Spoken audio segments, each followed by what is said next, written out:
नमस्कार। आप सभी का स्वागत है। आज हम BCom part second AFM paper first financial management के पार्ट 15 में रेशियो एनालिसिस की व्याख्यानमाला में आज हम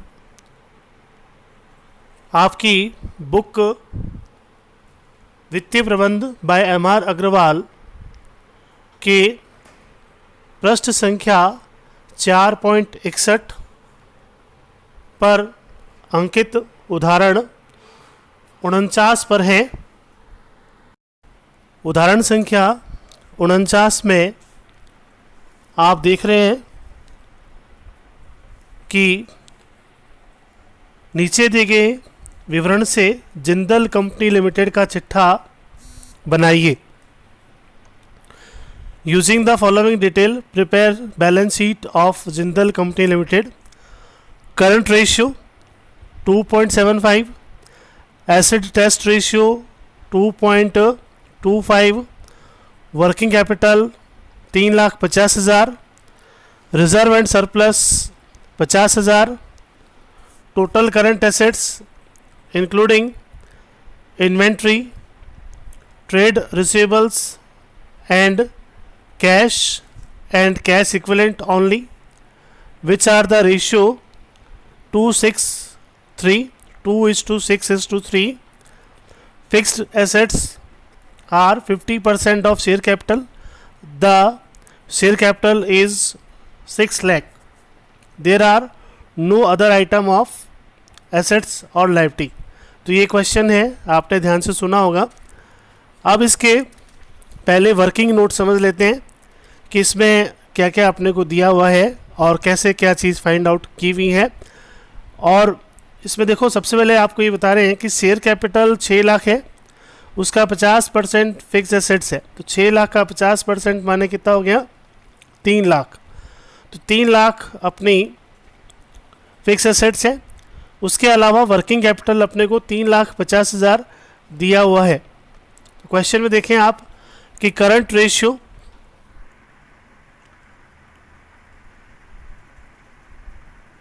दो 2.75 गिवन है और इसका इम्प्लाइड है कि 2.75:1 है। मतलब करंट रेशियो में करंट एसेट्स 2.75 है और करंट लायबिलिटीज़ है वो 1 है।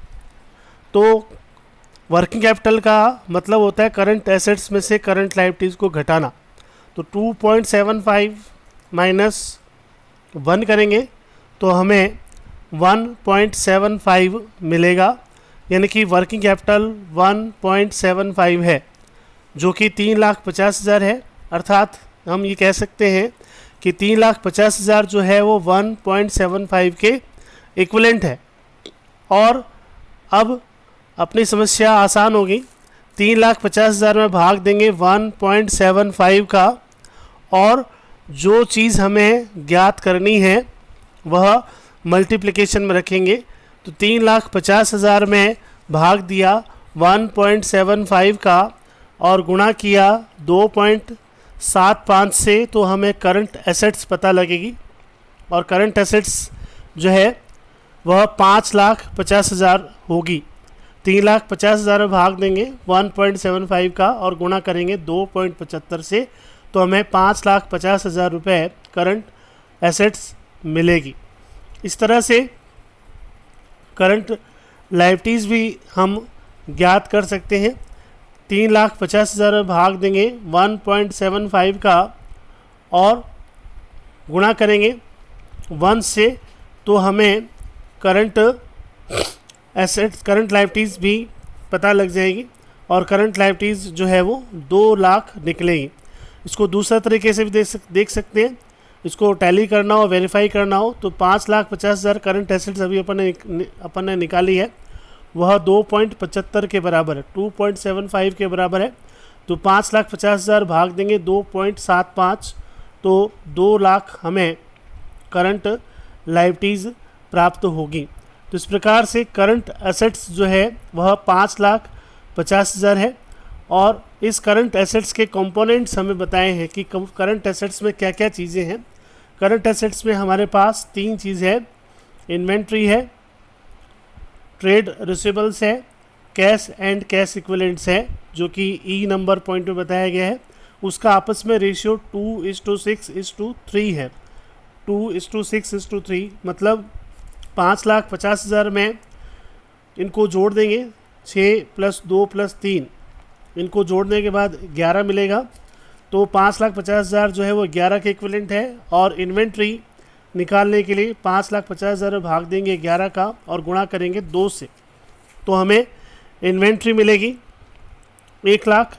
इस तरह से ट्रेड रिसीवेबल्स मिलेगा 5,50,000 है, इसमें 11 का भाग देंगे और गुणा करेंगे 6 से, तो 3 लाख रुपए जो है वो ट्रेड रिसीवेबल्स मिलेगा। इसी तरह से कैश एंड कैश इक्विवेलेंट जो है वो हमें प्राप्त होगा, 5,50,000 भाग देंगे 11 का और गुणा करेंगे 3 से, तो हमें कैश एंड कैश इक्विवेलेंट मिलेगा 1,50,000 और टोटल करंट एसेट्स 5,50,000 रुपये होगी।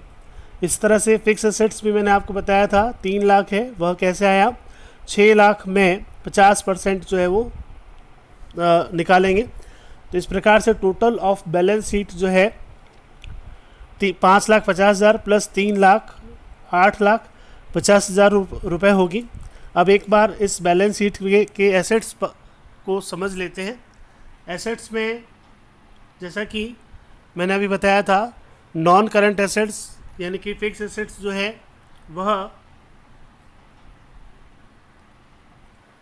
3 लाख रुपए है और करंट एसेट्स 550 है, जिसमें इन्वेंट्री 1 लाख रुपए, ट्रेड रिसीवेबल्स 3 लाख रुपए, कैश एंड इक्विवेलेंट 1,50,000 रुपये, टोटल 8,50,000 रुपये में।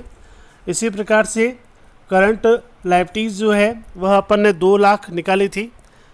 करंट लायबिलिटीज़ 2 लाख रुपए, शेयर कैपिटल 6 लाख रुपए और बाकी जो बचा 850 में से 50,000 रुपये रिजर्व एंड सरप्लस का होगा, वो इस प्रकार से हम ज्ञात करेंगे। तो अतः स्पष्ट है कि किस प्रकार से हम जो है सूत्रों के प्रयोग के माध्यम से जो जानकारियाँ अपूर्ण रही हुई हैं उन जानकारियों को आराम से फाइंड आउट कर सकते हैं, उनको समझ सकते हैं, उनको देख सकते हैं। एक बार फिर से थोड़ा सा क्विक समझा देता हूँ मैं इसी एग्जांपल को। अपने पास गिवन था करंट रेशियो 2.75 और इसके साथ में 1:1 इम्प्लाइड है, मतलब करंट एसेट्स जो है वह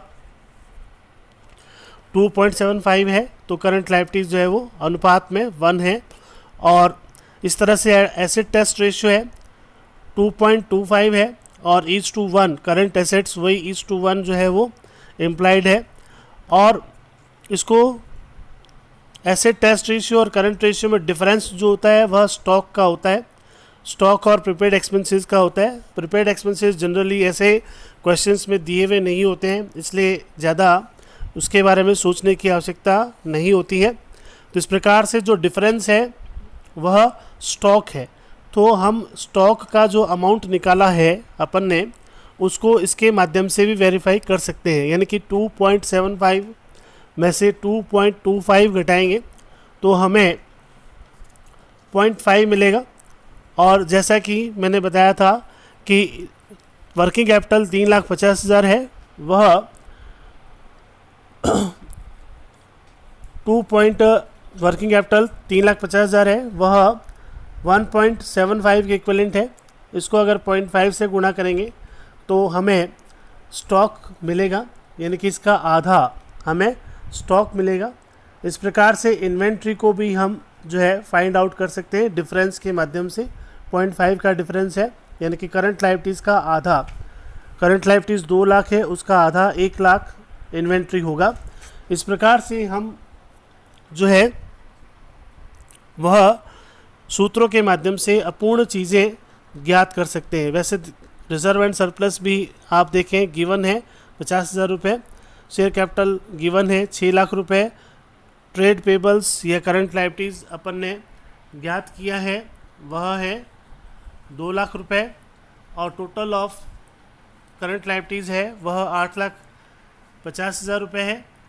और इसी तरह से एसेट्स के अमाउंट भी अपन ने अलग अलग ज्ञात किए हैं। तो इस तरह से जैसे फिक्स एसेट्स 3 लाख रुपए है और इन्वेंट्री 1 लाख रुपए है, ट्रेड रिसीवेबल्स 3 लाख रुपए है, कैश एंड इक्विवेलेंट 8,50,000 रुपये है। इस प्रकार से हम जो है इस सूत्र को या इस एग्जाम्पल को समझ सकते हैं। तो आपको थोड़ा सा ध्यान देना है कि हमारे पास बेस के रूप में कोई ना कोई बुक होना ज़रूरी है। जैसा कि मैंने आपको बताया MR अग्रवाल गरिमा पब्लिकेशन या अन्य कोई भी बुक आपके पास हो, तो इन सूत्रों को के माध्यम से आप भी जो है इन अपूर्ण खातों को पूरा करना सीख सकते हैं, जान सकते हैं। इन प्रश्नों के बारे में कोई भी क्वेरी हो, कोई भी सवाल हो तो आप जो है कमेंट सेक्शन में पूछ सकते हैं, इंडिविजुअली बात कर सकते हैं या अपना मैसेज छोड़ सकते हैं। तो आज के लिए इतना ही। आगे आने वाले व्याख्यानों में हम जो है और कुछ एग्जाम्पल्स, नए एग्जाम्पल्स के साथ आगे देखेंगे, इसको आगे बढ़ेंगे। आज के लिए धन्यवाद।